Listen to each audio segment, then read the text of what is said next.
This professional session will explore probation reform. In a slight change to the published programme, we have had apologies from Amy Rees and Phil Coppell.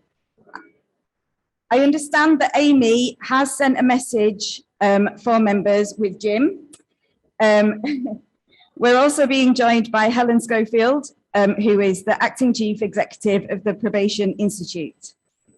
Jim Barton, as you'll recall, loved it so much when he attended our AGM last year in Newcastle that he was desperate to come back. He is the Executive Director for HMPPS Change and the SRO for Probation Reform and OneHMMPS. Once we've heard from both of our speakers, they're only going to give short comments. We'll take questions, and Jim especially wants to hear as many questions as possible from you.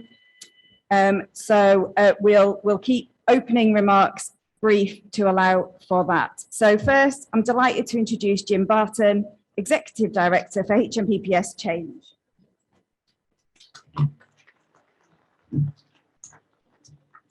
Good afternoon, conference. Thanks once again for the opportunity to come and join you. Doesn't feel like a year since Newcastle, but after the experience of Newcastle, I've made sure that I have booked myself on a time train after this session, just in case I'm not allowed to leave again. It is really a privilege to get the chance to come and speak with you all. I've got a short statement that Amy wanted me to read out on her behalf. And then, as Katie said, I was just going to offer a few reflections on where we are around probation reform, some of the wider challenges in the system, and then say a little bit about the OneHMMPS programme that I know there are some concerns among the Napo membership about. I will try to keep this very brief. Katie, if at any point you think I'm droning on, then feel free to interject in whatever way. So, first of all, a short statement from Amy, who you all will know was formerly DG for Probation in Wales and is now Chief Exec for His Majesty's, I almost did it, His Majesty's Prison and Probation Service. So on behalf of Amy, I hope all is going well at the conference in Eastbourne. It looks like a really interesting programme of speakers and discussions. Firstly, a huge thank you to all our probation colleagues there in the room and online for your continued hard work and dedication to your roles in protecting the public, reducing reoffending and changing lives. Though the work you do can often be unseen by the public, I know you all make a difference to individuals and communities every single day. And I'm incredibly proud of you and proud to lead this organisation. As I'm sure you'll be aware, I took up the role of Chief Executive for HMPPS in September, and I'm delighted to be working with Phil Coppell, the Director General of Operations, in leading this organisation. As Chief Exec, my absolute and single priority is protecting the front line, with a relentless focus upon recruiting and retaining staff so that we deliver our important work every day to protect the public, reduce reoffending, and support victims of crime. Those aims, protecting the public, reducing reoffending, and supporting victims, are the sole reasons we're all here. And I want to make sure that everything the wider organisation does helps us to achieve those aims. If it doesn't, we shouldn't be doing it. Jim Barton, me, will be telling you more today about the OneHMMPS programme and how it will help us to protect the front line. So I just want to reiterate that after a challenging period of responding to COVID, implementing reform, and dealing with staffing shortages, this is about refocusing the agency on our core operational business. We also know the months ahead are likely to present new challenges for everyone. So we must prepare for what may be ahead and ultimately make sure we have the very best model to deliver our core services. This will be done with very minimal change or disruption to our staff across probation regions, as they are our priority in all of this. Indeed, we want this to be a positive experience for them, putting them rightly at the heart of everything we do. Finally, I wanted to also take this opportunity to thank Napo and all of its representatives for the work you do to support staff and ensure a continued focus on the importance of the professional issues of the probation service. I want to reassure you that the probation service is absolutely here to stay with its own distinct professional identity. And this is something that Phil and I are wholly committed to. What we want to do is to make sure that the structure that wraps around it is the most effective it can be, so the work of the probation service and our fantastic staff, all of you, can be fully realised. And we're able to do all we can to continue to protect the public and reduce reoffending. Amy would have said it better, I'm sure, but those were the reflections she wanted to share with conference. My piece is less scripted, which might make it flow better or worse, and you can tell me at the end of this which is the case. But I just wanted to offer a few reflections on what has happened since I last had the chance to join you all up in Newcastle, and then to segue into a bit of a discussion about what we plan for the next year or so of the agency. Quite a lot of the challenges that we spoke about a year ago are still there, and you live them all every single day. So those challenges around workload are still there. Those challenges around ensuring we have the right number of staff in the organisation with the right skills are there. And those challenges around ensuring that all staff feel that we as an employer are doing everything we can to support you are undoubtedly there as well. And the reality is there is no easy fix to any one of those things. We are doing everything we can. We were a year ago, we are now, we have at every moment in between to continue to try to address each of those challenges to the extent it is in our gift. But I am not stood here for a second pretending that the life of a member of the probation service is sweetness and light on a daily basis.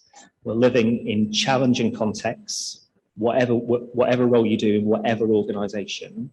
My God, that is true for those of you who have to work in the acute challenges that exist within the probation service itself. But we would say we have made progress. And when we get into the debate and the discussion, I'm sure you'll give me your perspective on the extent to which that is true. Since we were together in Newcastle last year, we have agreed a multi-year pay deal. And we're delighted that we're now in a position to implement that. The benefit of that multi-year pay deal, as we set out, and I know colleagues will have kind of said throughout the process, is it now gives certainty for all of you as to what pay will look like over the course of the next couple of years. And in a wider societal context where there is so much uncertainty, you only have to flick on the news today to kind of get yet another example of that, that is worth something. Now, I'm sure if I were talking to individuals in this room, you would wish that pay deal were better. What I can say with confidence is it is the best possible negotiated deal that we could reach within the constraints that we were operating. There was no better deal, and I'm delighted that Napo membership have accepted it. Linked to that, and with a slightly kind of more challenging edge, what we haven't managed to complete is the process of harmonisation for those colleagues who used to work in former CRC parent organisations of supply chain partners. Now, I just want to note that Napo membership did vote in favour of that package that was negotiated on behalf of relevant members. Unfortunately, that wasn't true across all three trade unions. And we now are in the position of instead trying to move forward through an individualised opt-in. I want to acknowledge two things to that. One is that has introduced more delay for those individuals. That is unavoidable. This is the only way forward. We're proceeding as quickly as we can. But the second was just to put on record and reassure you all that that decision to proceed with an opt-in in no way compromises our commitments to collective bargaining with Napo, Unison, GMB Scoop on all material matters for each of those memberships. On staffing, the picture is improving. It's not improving as quickly as we would like, but it is improving. Across the 12 probation regions in the last month, 8 of those regions have seen a 1% uplift in the number of staff that we have compared to the number of staff that we know we need. That still leaves us in a position where across the country, our staffing picture is that we have about 85% of the staff that we know we need to deliver the quality of service that we want. And so our challenge is to close that gap as quickly as we possibly can. In August, we brought 600 new staff into the organisation.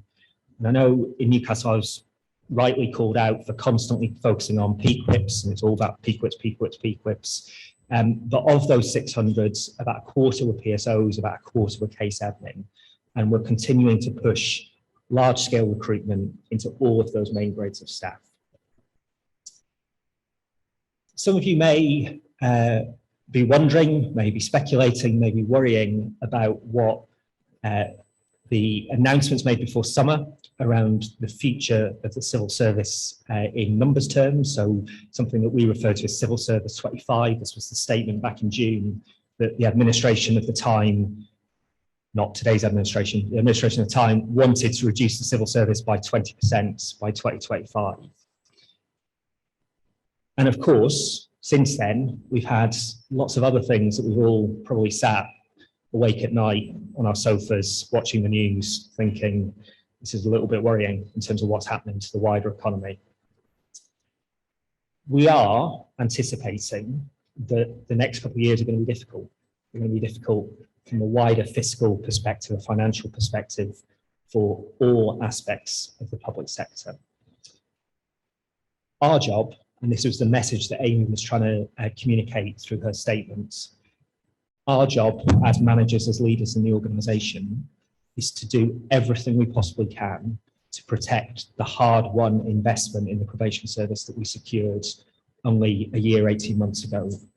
That 15% uplift in the core budget that we got through probation reform that is baked in for this year and next too.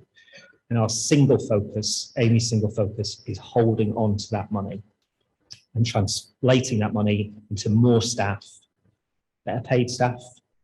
You might want to be even better paid staff through that pay deal. But to do that, we as HMPPS, we as the Ministry of Justice, we as civil service, we are going to have to think about how we organise ourselves. And our response to that ask from central government, which is still really forming, to think about how we might deliver savings, deliver efficiencies, is the OneHMMPS programme. And by OneHMMPS, what we mean is a couple of things. And I know these will prompt views, thoughts, reflections. You know, Helen has views on this. We were talking about it only this week. Yes, this week, long week. But what we want to achieve through OneHMMPS is a couple of things. So the first, and I say this as somebody who has worked in HQ for the vast majority of their career, is a significantly small headquarters. So if we're faced with a choice of keeping the investment, keeping the staff numbers, growing the staff numbers in frontline roles, or doing the same in headquarters, that is not a choice. We think it is straightforward, and we need to take a long, concerted view about how we organise all of those structures that sit outside of the frontline role in order to be able to deliver that work for less, to be able to preserve and protect frontline resourcing. And we believe we can do that because those roles outside of the operational line have definitely grown. That's common across government over the course of the last 5-6 years. So we're going to reset that HQ layer and it will be thinner. And one of the ways we want to make it thinner is by ensuring there is less change. Now, I'm slightly aware of the irony of this. If a person who's made their recent career off the back of probation change in the probation service, very happy for people to point that out to me in whatever terms you see fit. But 100%, we have got to get off this hamster wheel of major change after major change hitting the organisation as a whole. And that is a process we've started. So in HMPPS at the moment, there are about 130 projects, not all of them big, some of them quite small, that have some aspect of change for the front line. The challenge Amy has set me and others is to halve that. Personally, I don't think that's possible, but that is the message. Absolutely slim down on the amount of pressure that we are putting in addition to the day job on the front line. So that's what Amy means by protect the front line, focus on the front line, focus on the core job. We think that future organisation, so smaller HQ, protected front line, is then best organised in a way that flows responsibility, power, control, flexibility further down. So if you have a smaller HQ, you've got to do something with that. You've got to push that responsibility down. And we think, some of you will disagree, that that points us towards organising ourselves in a way that looks more like the model in Wales, where we have prison and probation aligned together in a geographical footprint.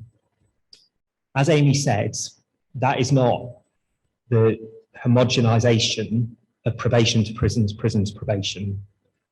We fully expect, we want through this change programme, that for those staff who work to a regional probation director, work to a prison group director, there will be really limited structural change out of this.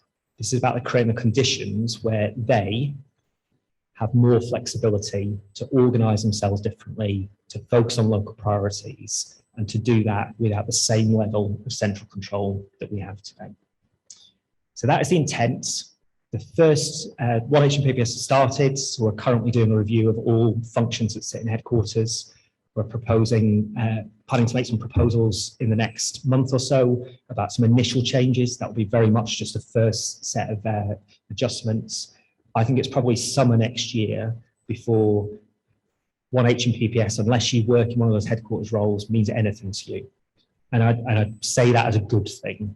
This is not something that staff working in this service should spend too much time thinking about, worrying about from the perspective of the job that you do.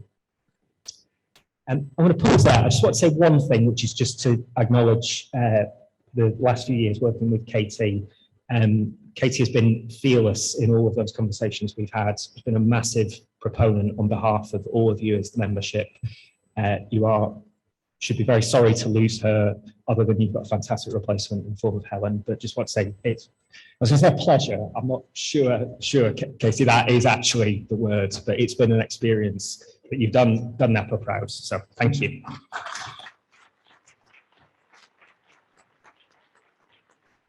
Thanks, Jim. I'll now welcome Helen Schofield, who is Acting Chief Executive for the Probation Institute.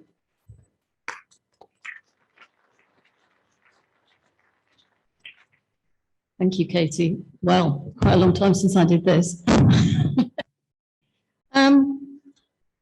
Okay, I think I'd like to start by just saying that the Probation Institute, which is a small professional body, of which some of you will be members, quite a few of you won't, is all about the skills, the knowledge, the competence that is needed to perform the professional role of probation practitioners. That's our purpose, to strengthen and to build that. And in doing that, we bring around us not only a small, not large enough group of members from the field, but a lot of people who still care hugely about the probation service, who have moved on into other roles and retired, and a large community of the academics, those researching and those teaching across the BQIP world and so forth, a large community of academics. And the purpose of all of those people, and I won't talk for too long because it's all about you really, not about me, is to strengthen the role of probation. And so I should start by saying really that we find ourselves struggling with the concept of OneHMMPPS from a professional point of view. And I will go on and say why. But before I do, probably just to set in context where we have got to as a result of not being comfortable with the concept of OneHMMPPS. And that is that, of course, we reached out to Napo quite quickly, round about the time when the two posts were just about to be advertised. And at that point, it looked like it was going to be a fairly slow series of steps towards the two new posts and the integration at the leadership level. All happened a bit quickly, didn't it, really? In September, I think they were imposed. But we reached out to Napo, we spoke to Katie, and we brought together a group of organisations, 3 trade unions, of course, Napo, Unison and GMB, Scoop, but also so far the Howard League, for Penal Reform, who I know are still, and have always been huge friends of Napo, but also huge professional players, and also the CCJS Centre for Crime and Justice Studies. And we're also talking to the Criminal Justice Alliance, and we're also talking to the Centre for Justice Innovation, and there are others. Now, in all of those conversations with the unions and with the organisations, I think it's right to say that none of those groups, none of those organisations think that this is the right way forward for the future of the probation service. And so consequently,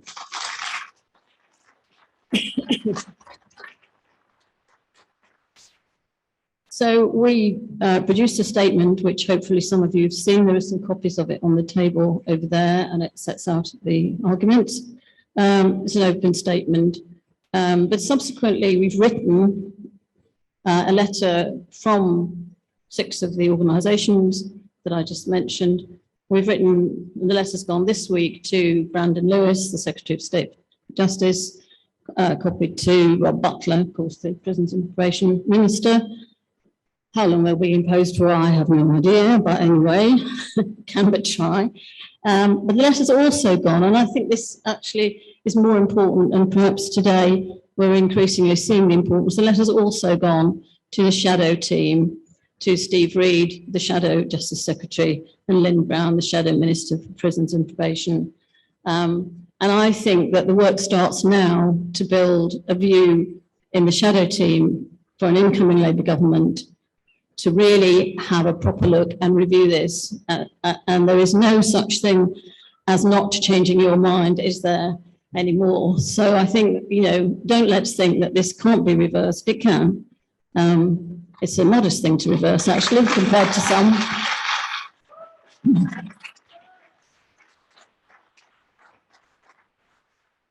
So let me tell you what the arguments that we have put forward are, and none of them will be unfamiliar to you at all. I think the first thing to say is we think that this is unnecessary, and we think that it's over hasty following unification at a time of huge pressure on staff and waste and workloads. And I take your point about stability, absolutely, Jim, but this is not stability because none of us really knows where this is going.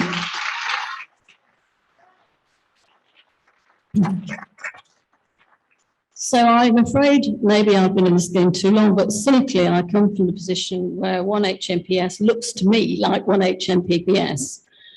It looks to me like the beginning of the prisons and probation service as opposed to the prison service and the probation service. I do hope I'm wrong, and certainly I hope that it will be reversed, but that's the worry.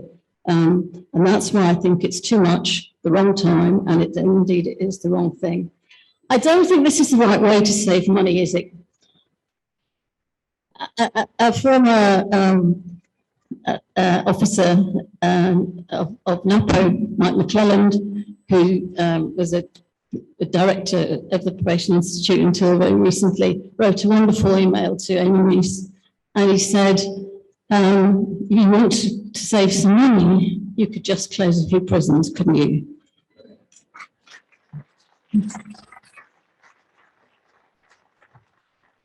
But I know that Katie has also said, if you want to save some money in the civil service, you could just take the probation service out of it, couldn't you?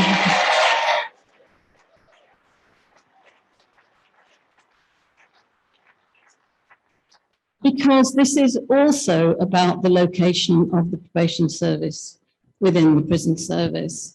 And that too happened, I won't say stealth, but it all happened a bit quickly, didn't it? Suddenly, all of a sudden, the whole thing, lock, stock and barrel, is part of the civil service. And I know that civil servants, you know, wonderful people, I was one for a while after I left Napo, and all of that, but you've only to look at the way the former Justice Secretary exercised control over parole recommendations to understand the risks attached.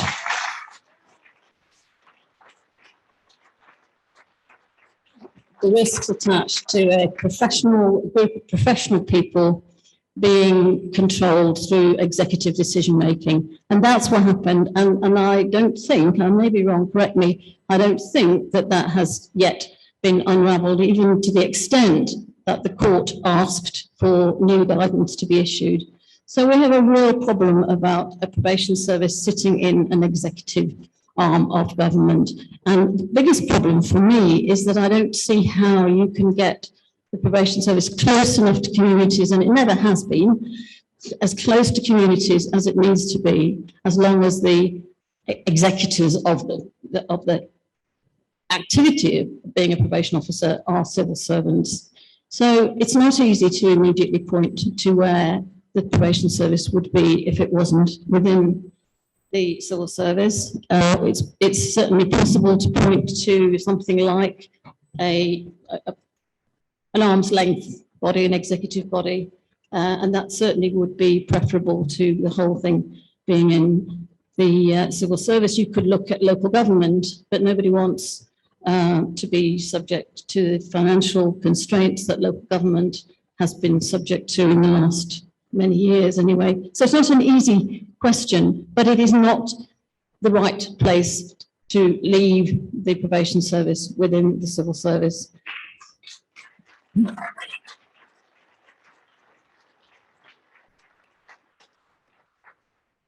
Earlier this week, the first conversation Jim and I had about this week, I think it was this week, wasn't it? Earlier this week, our chair, and some of you will remember Mary Ann McFarland, who was a chief officer in Devon, Cornwall for quite some time, asked Jim in a discussion whether the team had looked outside the UK at models for how prisons and probation are organised. And we were a little bit perturbed to find that you haven't yet. So I'd only recommend to you that you look outside the UK. I know you're looking at Wales, but look at Scotland too. It hasn't seemed necessary to join the criminal justice social workers in Scotland up with the prison service in Scotland. It hasn't seemed necessary to join the probation board for Northern Ireland together with the prison service in Northern Ireland. When you look outside Europe, you find some that are separate and some that are together.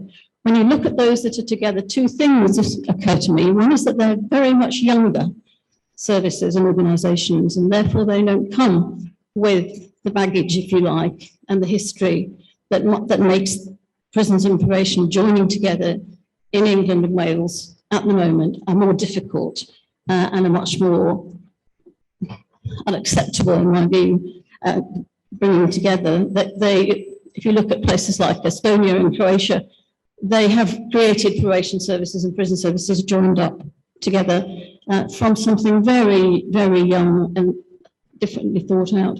But you also find, if you interrogate a little bit, that probation in those places has become, and this is my biggest fear, has become quite tasky.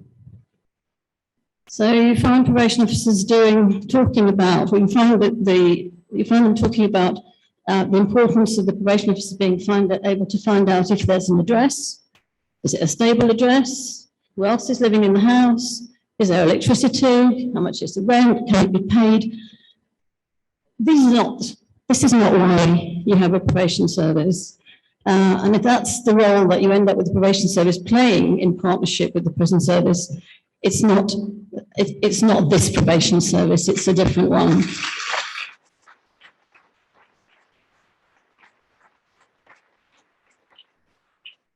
I'd like to mention kind of also, and there are some interesting models in Europe around this, that I think that OneHMMPS probably reduces the potential for an independent regulatory body for the probation service ever to exist, because I think the thing will become too integrated and you would never get to be able to set up an independent regulatory scrutiny body which could accredit and qualify and validate the probation profession. So I think that the days of the work towards license for practice and independent regulatory body will struggle under OneHMMPS. And we, some of you will know, the Probation Institute was founded on the importance of that potential for an independent regulatory body, and still, we are still very much rooting for that. I won't labour the next point really, because I don't think I need to do to you, but the difference between the probation service and the prison service in England and Wales, you could write a book, couldn't you? we're talking about training. You know, we know how much we value probation training. We all know how important training is for the prison service, but it is still extremely short compared to probation qualification training, hugely different. The styles of leadership, and it's interesting way together the concept of how close you can bring uniform and non-uniform services together, isn't it? I worked with the police for quite a long time, and there is something about a uniformed service and the leadership and the command control environment that completely influences the way people see themselves as employees in a command control environment. There is not the opportunity to stand back and question professionally in a command control environment, or if there is, it's very difficult to do. So when we bring together the potential for the civil service on the one hand, and a uniform command control environment on the other hand, you're going to get very stuck in the middle, aren't you, if you end up there. So I think these differences in leadership do count. I think the differences in training count massively, and the difference in the cultures between the prison service and the probation service. And I do not wish to be this, in any way discourteous about the prison service, but these differences go back a long way, and the differences in culture come from the purpose of the prison and probation service separately, and they come from the purpose of keeping a safe, secure prison environment versus the purposes of rehabilitation. And you can't completely square those to bring them together. So the culture does matter, and will continue to matter. So what we've suggested to Brandon Lewis and also to the Shadow Secretary are three things, really. The first is that, if nothing else, it would be possible for Amy Rees and Phil Coppell to at least have a designated responsibility each for each service, and that could happen very quickly, so that you're not dealing with two people who both have responsibility for everything. So you could designate Amy as the DG with special responsibility for probation and Phil, or the other way around. So that's the first request. The second, to Brandon Lewis, is to reverse the decision. And the third, and this is more for an incoming Labour government and move towards an incoming Labour government, is for a thorough review of the location and the structure of the probation service by an incoming Labour government. And that review could start while they're in opposition.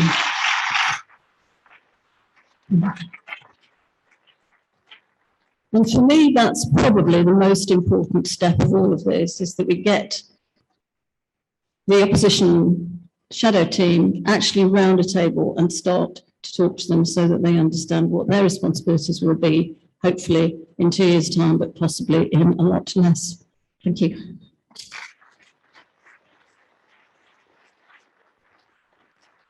Thank you, Helen.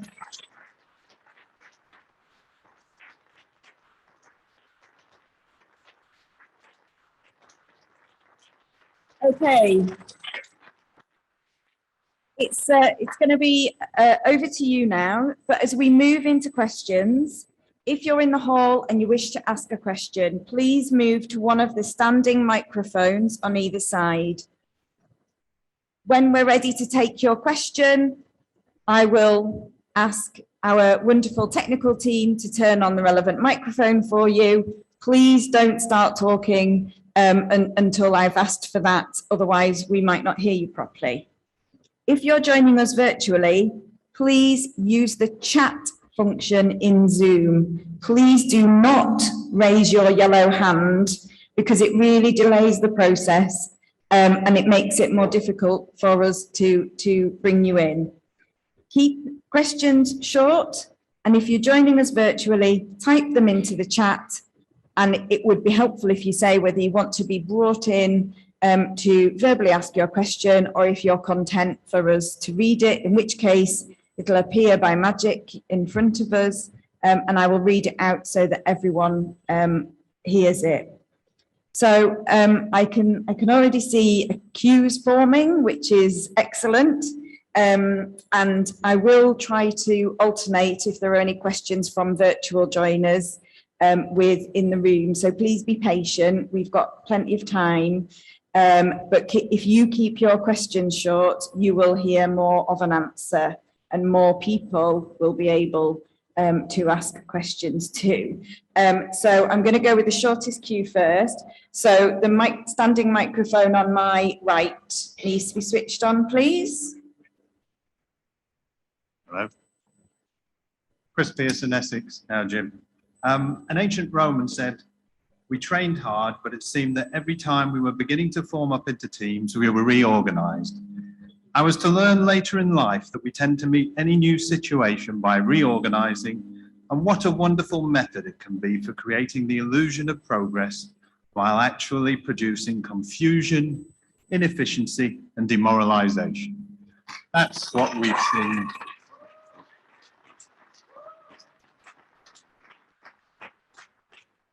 I've been in probation for 20 years this month, and I've seen that reorganization almost every year since I joined the service.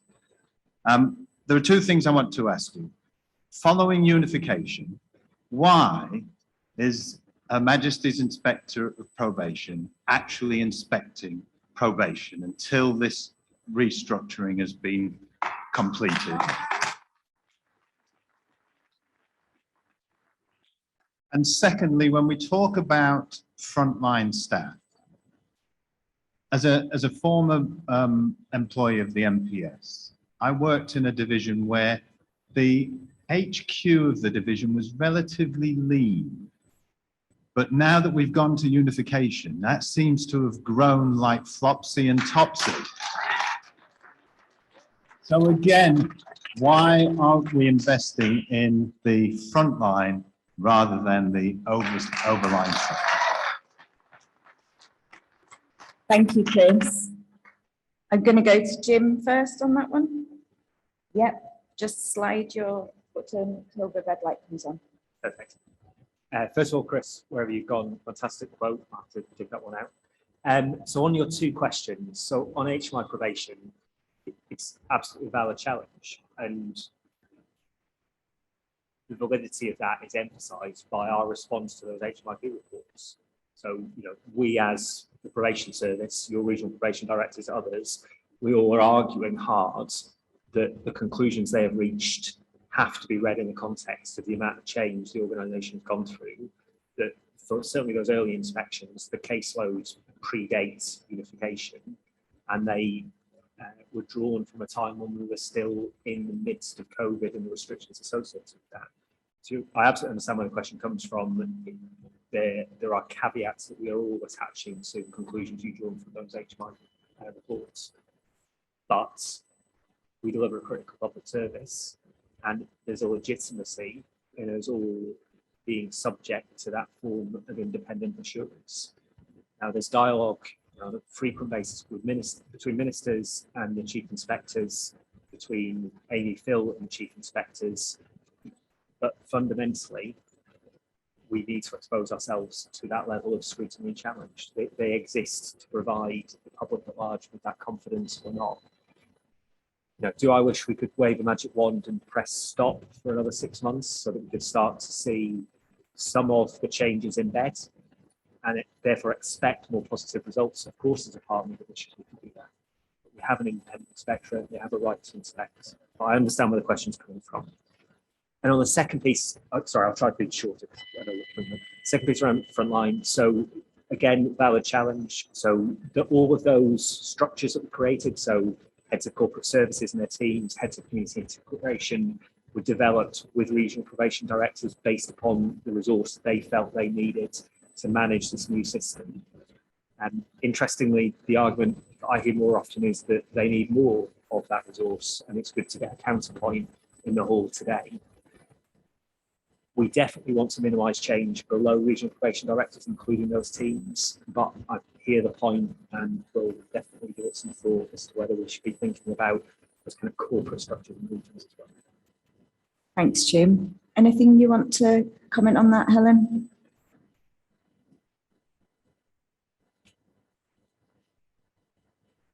Better? Yeah. Good. I guess on the subject of HMI, it's a bit of a double-edged sword, isn't it? Because on the one hand, it is the case that there is no independent scrutiny of the probation service. The HMI is not independent. On the other hand, Justin Russell is the only person that I have heard within the MOJ environment questioning OneHMMPPS. And it was Justin Russell who about a month ago stressed the importance of the voice of the probation service continuing to be heard loudly and clearly within HMPPS. So there may be some merit in having HMI reasonably close to things. We also need to remember that it was HMI, one of their many reports on transforming rehabilitation that strengthened the views politically that was a catastrophic mistake. So I wouldn't wish them too far away. At the same time, I understand the tension. On the subject of frontline staff, I would just say there's a tension here too, in a way, because we don't go to a lot of meetings with HMPPS, but those that we do go to, it's clear that there have been a lot of people, as Jim says, brought into the centre from the field. It would be lovely if they could go back, wouldn't it? But if this thing is carrying on, you absolutely need probation officer expertise at the centre. So again, it's a bit of a double-edged sword. You probably need to let them stay there and keep rooting for the profession at the centre. Thank you, Helen. Now we're going to go to the standing microphone on my left. So if that one can be turned on, thank you. I'm Jill Narin from South Western Branch. First of all, I want to say thank you very much for all this informative and very interesting speeches. In regards to what Amy Rees was saying in respect of it's the priority to prioritise frontline staff and retain frontline staff, I have to be honest, it doesn't feel like that. It really doesn't. And I hear what people have been saying about the pay deal and it's the best that could be done. I voted against it. I emailed my branch members to tell them why. Okay, but we are where we are. I hear what you're saying about that was the best deal and the money. But what I would also like to say as well is that when we think about TR and reunification, which is great, how much money was wasted on that ridiculous exercise? I understand millions and millions of pounds. What a shame that happened, because if it didn't have happened, we could have had a bloody good pay rise.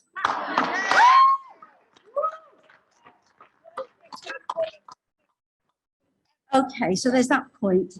You talked about P-Quicks, and it's good. You know, I was a trainee probation officer, and it's really good that we're getting a lot more. But what I would say, contrary to that, we're also losing a lot of long-time experienced staff. So it's good to have new trainees, it really is, but it's not good to lose very experienced staff, and those of which will often mentor the trainees, and very well, I might add. I don't feel that staff are valued.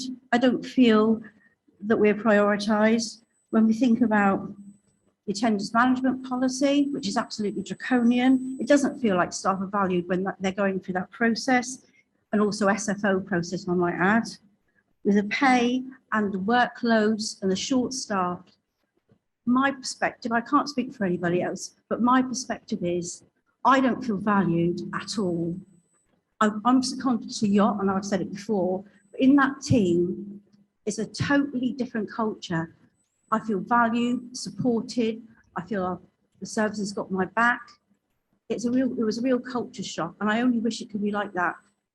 I'm not saying everywhere in probation is not brilliant, but I'm just saying, you know, it was a real culture shock, and I don't feel valued in probation. I really don't. Sorry. Thanks, Jill. I'll go to Jim first. Yeah, I mean, first of all, I'm just incredibly sad that that is how you feel. You are valued. We do everything we can to translate that through into pay, to measures to retain staff. It's a difficult environment. We're doing our very best to ensure that we do everything we can to kind of honour that contract with you as employees. Can't say anything other. I'm just sad that that is how you feel off the back of all of that. I'm sure you're not alone.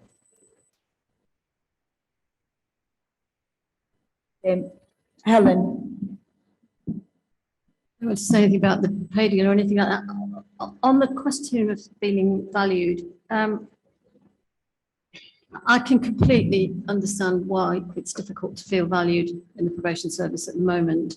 It feels like an enormous workload and a lot of change, as we've just described. I guess the thing that from the outside now is interesting to observe is how difficult people are finding it to find a voice. I don't think there are many practitioners who think that OneHMMPS is a terribly good idea, but it's surprising how few of you have been able to find a voice to say that.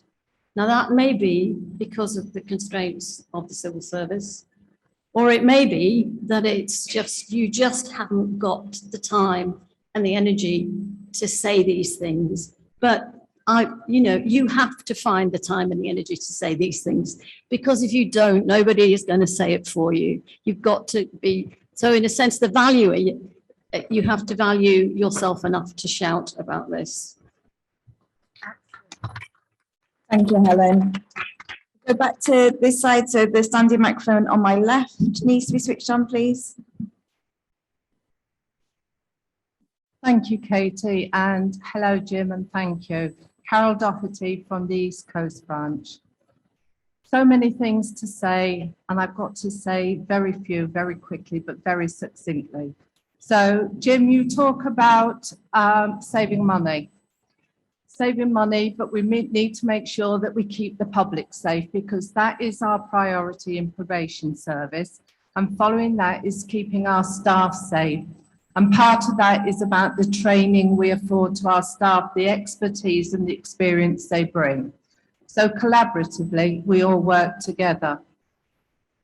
I've been in many meetings just lately where they keep bringing in subject matter experts, people to tell me what my job is that I've been doing for 25 years, to the point I was a national trainer for it.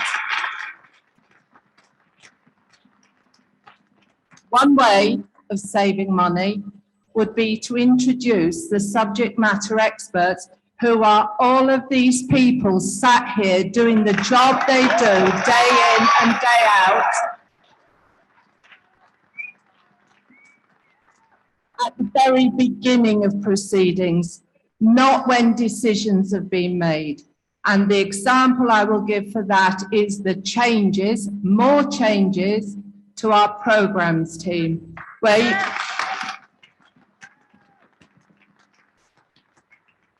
you want to remove those most experienced and most qualified, be it training, degree, or whatever, but the amount of experience they bring, working with one of the highest groups, but also not investing in people who work with those domestic abuse programs.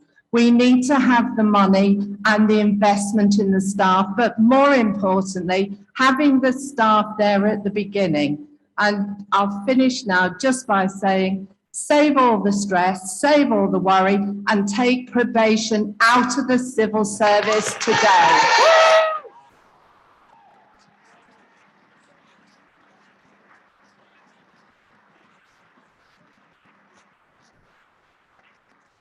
Thank you, Carol. Jim? Helen, can I first go to so a couple of thoughts. So just to come in where you finished, Carol, maybe somebody can sit down and do the maths for me, but I absolutely respect all of the arguments for why it sounds like practically everybody in this room would argue for probation to be not in the civil service anymore, to be more localised, to be at arm's length of government. Absolutely respect those arguments. It is a legitimate and absolutely essential debate. What I struggle with more is how that saves money. But maybe that's a debate we can have. Maybe that's a debate we can have another time. On the point you were making, Carol, around engagement, listening to practitioners' views, and intervention in particular, I think, Carol, we probably had more than 20.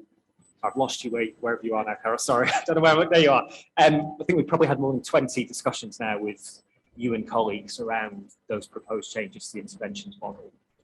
And while that has been difficult, I would hope that the one thing you take out of that is a desire to listen. And I take your point around maybe we wouldn't have had 20 conversations if there'd been a debate and a discussion with you and colleagues prior to us setting out those proposals in the target operating model over 2.5 years ago now.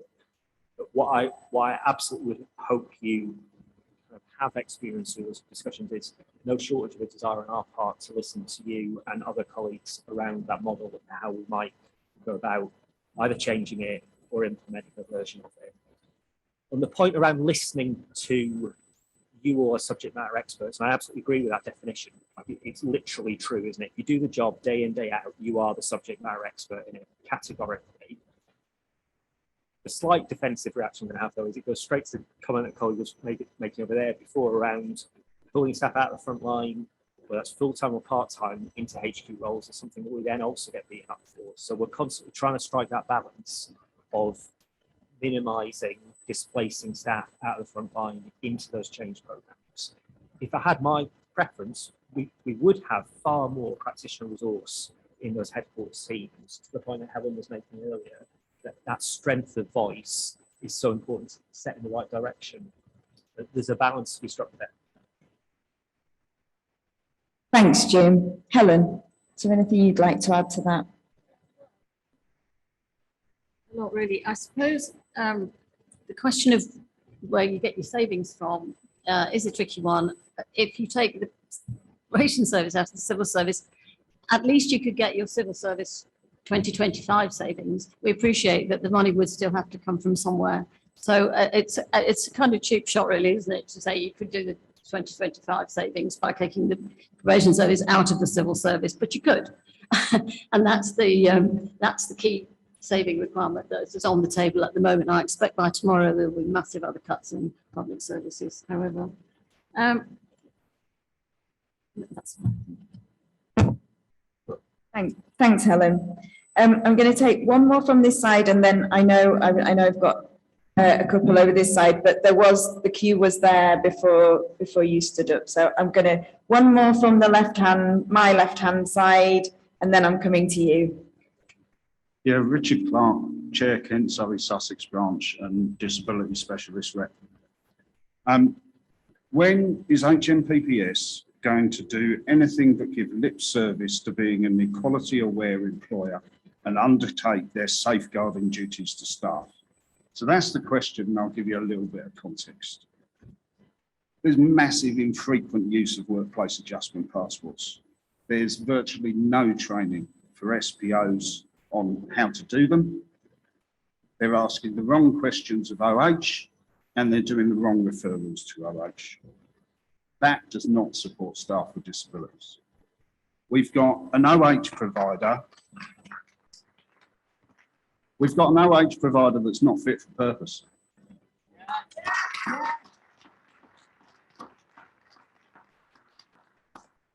You've probably got 80% of the people who've had workplace adjustment passports and OH reports in this room, where the reporters come back and said exactly what we've already told our manager. There's nothing, no expertise in that report at all. One of the main issues around that is that Optima Health have 0 neurodiverse specialist staff in their organisation. Neurodiversity is the biggest and most overwhelming reason for workplace adjustment passports and reasonable adjustments in the probation service. We are massively failing staff, and we are massively disempowering staff who are superb at working with our neurodiverse caseload. It's appalling.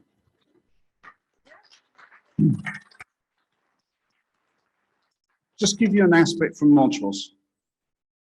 Probation take up over 90% of modules work at the moment. And as far as I'm aware, probation is approximately, what, 5% of the MOJ? Okay, even 10%. That kind of tells you how badly we're doing. One last bit. No, in fact, that was it. Excellent, even better. So could I maybe arrange to have a follow-up conversation with you? Because I'm going to confess that it's not the first time I've heard that. It's the first time I've heard it put in such strong, strident, clear terms.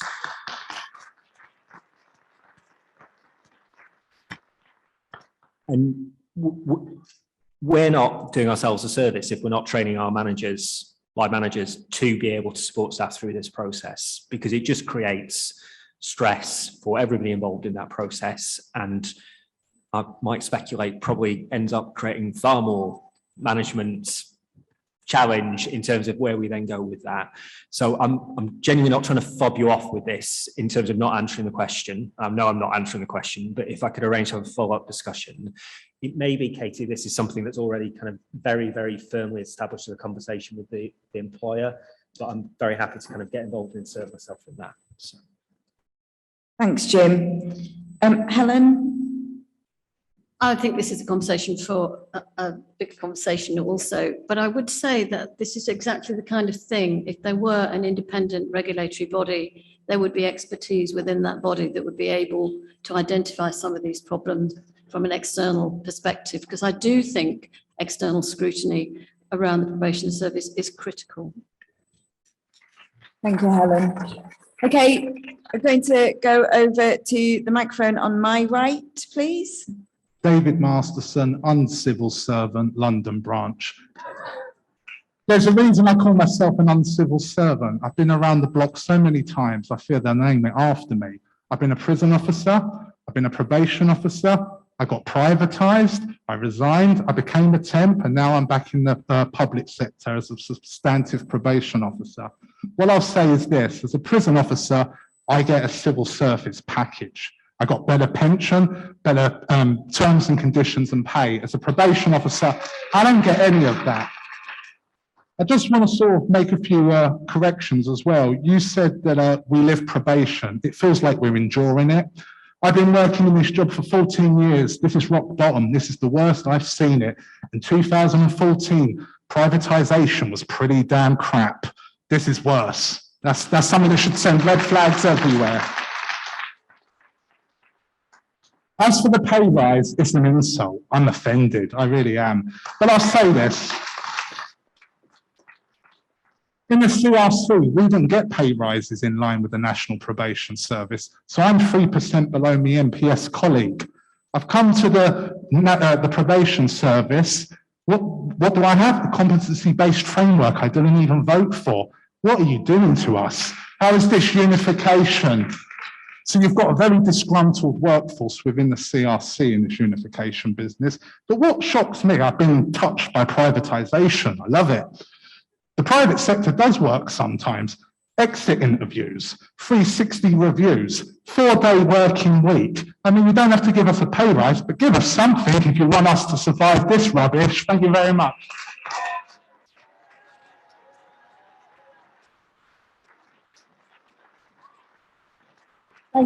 Thank you, David. Anything you want to come in there with, Jim? I don't think it's helpful to get into a back and forth about the pay deal, so I think I'll leave it there. That's okay. Thanks, Jim. Helen, anything you'd like to say? No. Well, thank you, David, and we're so glad to have you back at AGM. I'm going to go back to the standing microphone on my left, please. Okay, thank you. Thank you for coming, Jim and Helen, and it's really disappointing not to have a full debate with Phil and Amy. It's my first comment. So, and I have a really simple question, because I agree with everything that the people on the floor have said already, absolutely everything. Last year I asked about the PQIPs and retention. I'm not going to do that this year. Why does probation have to reform? What have we done wrong? We were fine before transforming rehabilitation, before the civil service, before the privatisation. Why is it us, yet again, such a tiny bit of the civil service, another command and control organisation like the prison service, why have we got to carry the can yet again? Thank you. Jim? Sure. So I think the conversation about OneHMMPS is one we need to return to, because I fundamentally do not see it, and you can have whatever reactions to this you see fit. I fundamentally do not see it in the same way that you clearly do, Helen, you do, in the sense of being a threat to the identity of the probation service, or indeed as something that is going to lead to anything approaching material change for probation staff in PDUs, in interventions teams across the country. Absolutely accept that the experience of probation staff for the last, what is it now, 12, 13 years, when you kind of start the clock at probation trusts being created, you could probably go back before that. Absolutely accept that that experience has been a roller coaster of unrelenting change and a little bit of march up the hill, march back down the hill, in the sense of TR into unification. I absolutely do not see OneHMMPS as being anything akin in scale, impact, import to all of you as any of those change programs that go before. Now, I clearly am missing something here. I get the point around identity. I get the point around culture, I get the point around leadership, but we should all today be working in partnership with colleagues in the prison service, colleagues in the police service. You do all of that. All we're trying to do is to create some conditions where the structure itself supports that better. That's all we're trying to do. That's all we're trying to do.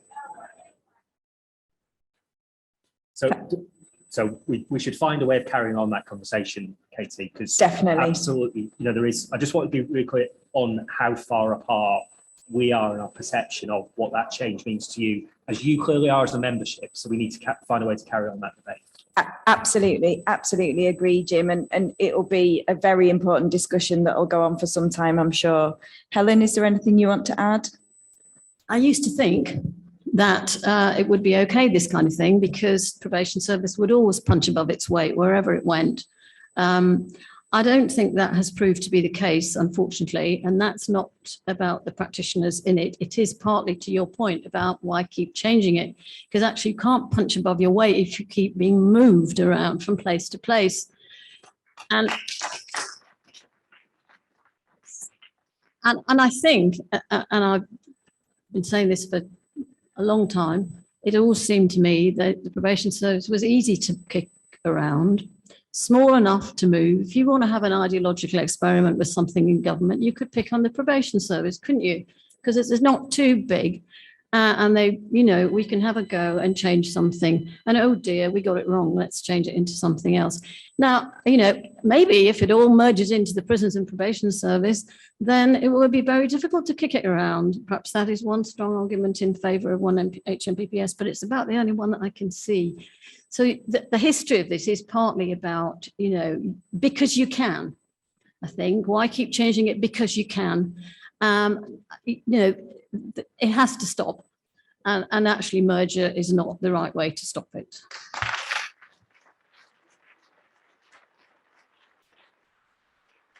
Thank you. Can I go back to the standing microphone on my right, please?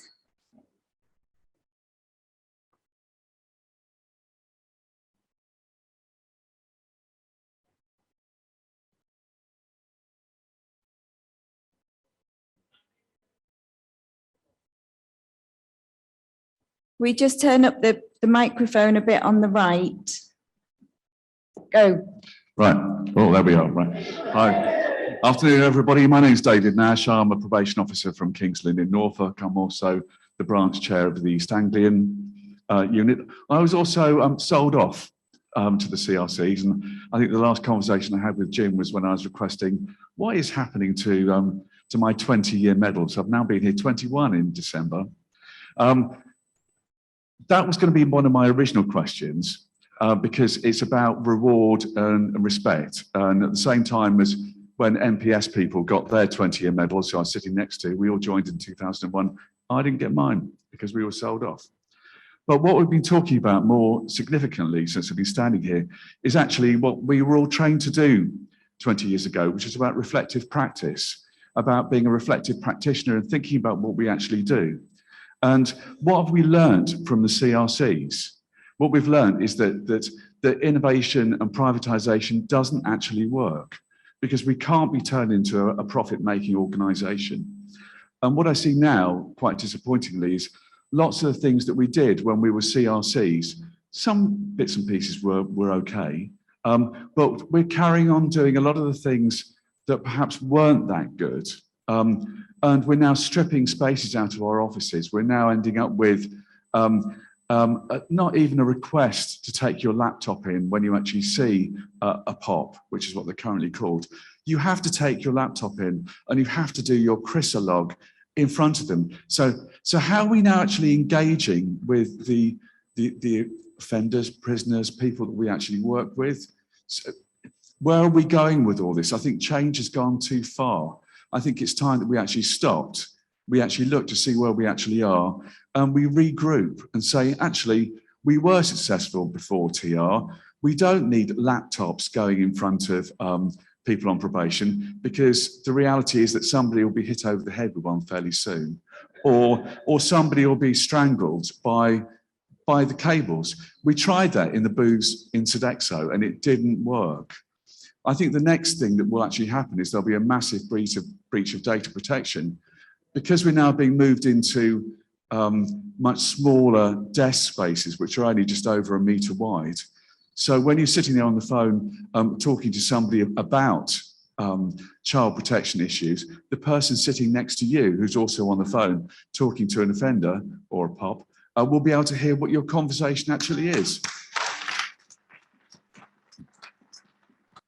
So in a small market town like Kings Lynn, where everybody knows everybody, it's only going to be a matter of time before people know exactly what's going on. And I really don't think we should be looking at having 6 desk spaces to every 10 employees, which doesn't include quite often the programs team. It doesn't include any other form of intervention team or any of the agencies that we actually have coming to allegedly do work for us. We can't get housing support officers. They change like there's no tomorrow, and putting things out to contract doesn't work. We need to take things back in-house, do it in a traditional way, value our staff, and go back to the probation values that were around in 2001, obviously minus the medal, that, oh, and the gift vouchers. Apparently I could have got the gift vouchers, but my PDU head apparently is too mean to even issue them. So, you know, we need to go back to basics is what I'm actually saying, and we need to value our staff, because the only way you can work well with a service user, offender, POP, PIP, whatever you currently want to call them, is by actively engaging them in change. And when we have so much change that we can't do it ourselves, then basically we're lost. Thank you.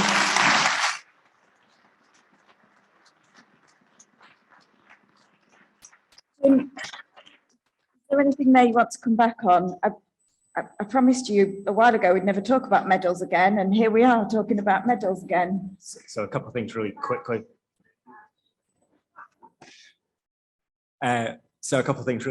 So absolutely agree, engaging the person on probation, the service user, whatever you want to call them, has to be at the heart of everything we do. On the point around privatisation, you know, what did we do through probation reform? We brought 90% plus of the probation service into the public sector, all of that core probation work. On housing support officers, which I presume you're referencing in terms of the current commission rehab service provision. So those contracts run till June of 2024. Conversations already started with those regional teams about what the plans would be for the future. Where some RPDs are interested in whether that's work that should come in-house, that's a conversation that we'll have with each of them in time. On estates, I hear the point you're making. I'm actually proud of the work that we've done around investing in our estate. I know that's not true across the country, but we've managed to modernise 40, 50 properties across the country. Modernised is one of those words that people maybe put, inverted commas around, but they are massively better places to work than the properties that preceded them. So I'll apologise for many things. That isn't one of them. And then on medals, so this is a slightly double-edged sword. So what we have agreed through, quite a lot of influence and persuasion from Napo and others is that starting at the point of unification, we count CRC service. We will give medals if you've served 20 years, including CRCs. What we aren't going to go back is kind of replay the tape for those who would have received one during that period of CRC service. Is my mic still on? Yes, it is. Thank you. Right. I'm gonna carry on because you asked a very, very long question. It's really not fair to everyone else because the people who've been standing. I can appreciate well. that, but just to say that Helen, actually it was when I was could we back. turn the microphone off? Helen, no. Last question from the standing microphone on my left. Mick Houston, Chair of West Yorkshire Branch. I was told to give some feedback to Amy Rees about the pay deal, but Amy's not here. And the reason I was told to give some feedback is because when you switched your computer on, her face popped up on a photograph where she was expressing how pleased she was about the vote and what a good pay deal it was. But Jim, you said we're now better paid and that how pleased you were also about the vote. The person who asked me to give feedback voted in favour, but they wanted me to make it absolutely clear that they did not think this was a good pay deal. They said that their fuel bills have gone up from £109 at the start of the year to £540. They said that they're dreading the envelope coming from their building society saying what their mortgage payments are going to go up by each month. And they worked out that their pay deal was going to give them an extra £60 a month. It doesn't scratch the surface. Now, you also said we're going to be better paid, but we're not going to be better paid because your pay is based on the cost of living. The cost of living is going through the roof. And the pay deal hasn't scratched the surface. We're going to be worse off. This pay deal is a shocking pay deal. People voted for it, not because they thought it was a good pay deal, but because they were scared they'd lose pay by going on strike for a battle which they were also feared they may not win. And that's why there was a majority, not because people thought this was a good, attractive pay deal.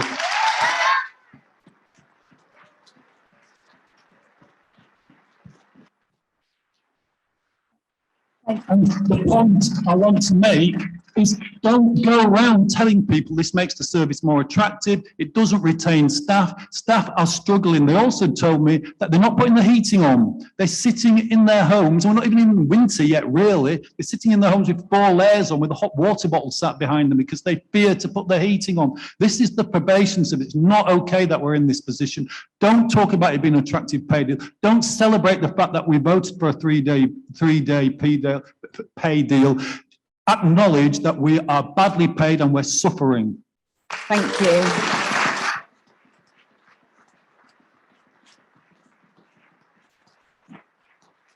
Conference.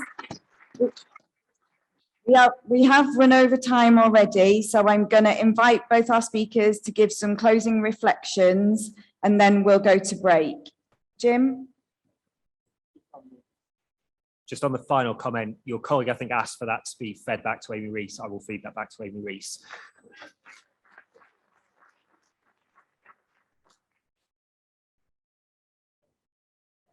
So I'm here on Amy's behalf. So once again, thanks for the opportunity for attending. As I said right at the outset, I don't sit here thinking the world is rosy. I don't sit here thinking the challenges you described a year ago have gone away. To the point Mick just made, wider economic climate is much, much worse than it was a year ago. Absolutely accept that. The challenge we have to set ourselves as the people who have the honour and responsibility to lead this organisation is, are we doing everything in our power to try to address those challenges? And what I was going to say is I genuinely believe we are doing everything we possibly can. We can disagree about that. We can absolutely have the debate. You can continue to challenge us. But taking pay as an example, that was the best possible deal we could put on the table. Best possible deal we could put on the table. Conference, please allow Jim to speak. And I absolutely respect the challenge back and the passion that sits behind it. I'm not for a second trying to kind of straight back the points you're making. I hear them. I understand where they're coming from. The challenge we have to set ourselves is what more can we do within the levers that we have available? And that's the challenge that we get consistently from Katie, from Ian, from all of your Napo official group. And that's the debate we need to continue to have alongside why we think OneHMMPPS is a good idea and you all think it's a terrible idea. Thank you, Jim. Helen? I think three things for me. One very simple, which is do not get into medals. It is not a good place to go. It is not a substitute for pay, is it? The second thing I'd say, and Jim will be surprised, but I'm going to say it, and that is there is a document called the Target Operating Model. And Jim is the author of the Target Operating Model, and we contributed quite a lot to the Target Operating Model. And I don't know if you've had a chance to read right through it, but it's not a bad read. And actually, if this person on my left can be held to account for the implementation, the genuine and true implementation of the Target Operating Model from 2021, that would be well worth the work. So if I could really recommend that. And the third thing is you absolutely have to keep shouting outside of this room and you have to find a voice. And social media is there. The justice world is in love with social media. Find your voice, make it clear what you think is important and what you think is not good for you. Thank you. So just a health warning there. As a personal capacity. No, health warning there. Please, please never identify yourselves on social media as an employee of the civil service. You, of course, will want to identify yourselves on social media as a proud member and activist in Napo.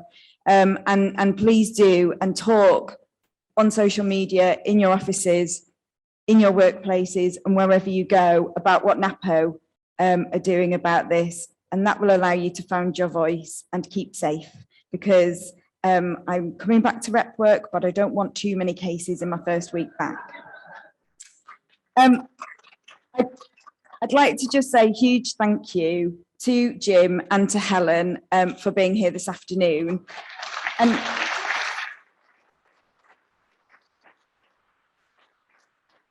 I know that Jim asked for this. Jim wanted to come and he wanted to hear what Napo members had to say firsthand.